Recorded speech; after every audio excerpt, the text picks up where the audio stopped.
yourself forever, ever, ever. We can be whatever, we can be together, make it feel better.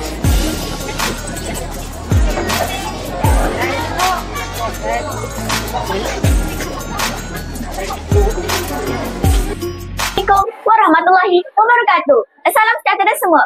Saya Sari Alisa Izzati binti Muhammad Noh dari TV PSS Segekah.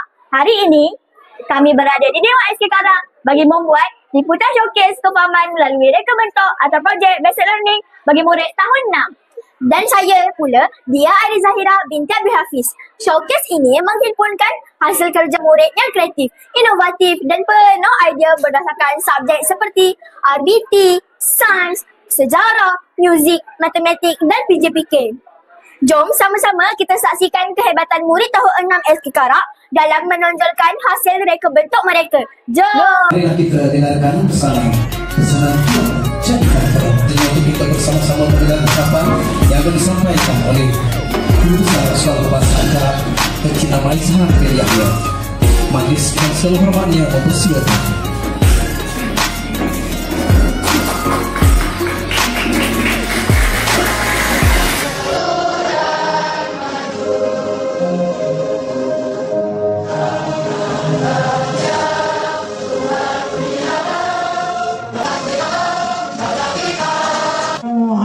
أشرف الأنبياء والمرسلين وعلى آله سيدنا محمد وعلى آله وصحبه أجمعين. اللهم ربنا ورب كل شيء. Di majlis yang penuh dengan kesedaran dan kemuliaan, iaitu program KMR bagi pembelajaran berasaskan projek bagi tahun 6 dan tahun ini.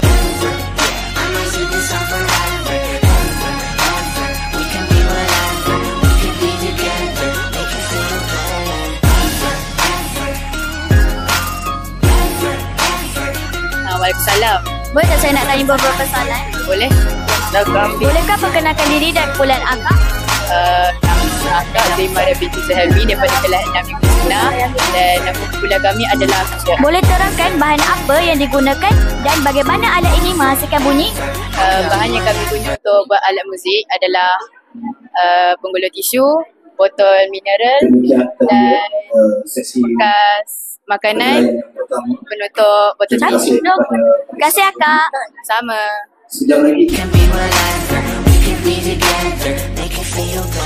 Kak Madam. Salam. Boleh tak saya nak tanya beberapa soalan? Okey, boleh. Apakah harapan cikgu terhadap program KMR pada masa akan datang? Okey, buat masa ni saya rasa projek KMR ni sudah berlangsung beberapa tahun dah yang melibatkan semua murid. Jadi pada masa akan datang saya harapkan semua murid yang tiba pada KMR ni akan merasa lebih yakin diri, confident, tahu cara untuk present, tahu cara kita nak mempersembahkan sesuatu bahan ni. Jadi dengan cara ini murid akan lebih berada dalam keadaan yang confident dan yakin diri. Terima kasih Madam. Assalamualaikum teacher. Boleh tak saya nak tanya beberapa soalan? Boleh. Apakah objektif utama showcase KMR ini diadakan untuk murid tahun 6? Objektif utama KMR ni untuk murid tahun 6 yang pertamanya kita nak lahirkan murid yang dapat jana idea untuk hasilkan inovasi yang boleh digunakan dalam kehidupan seharian, terutamanya dalam PTC. Contoh macam kita buat alat muzik ni boleh guna untuk bermacam-macam subjek. Kemudian yang keduanya kita latih murid ni untuk berinteraksi, komunikasi, perkembangan di hadapan orang-orang. Itu antara objektif utama lah. Okey, terima kasih teacher. We can be whatever, we can be together, make it feel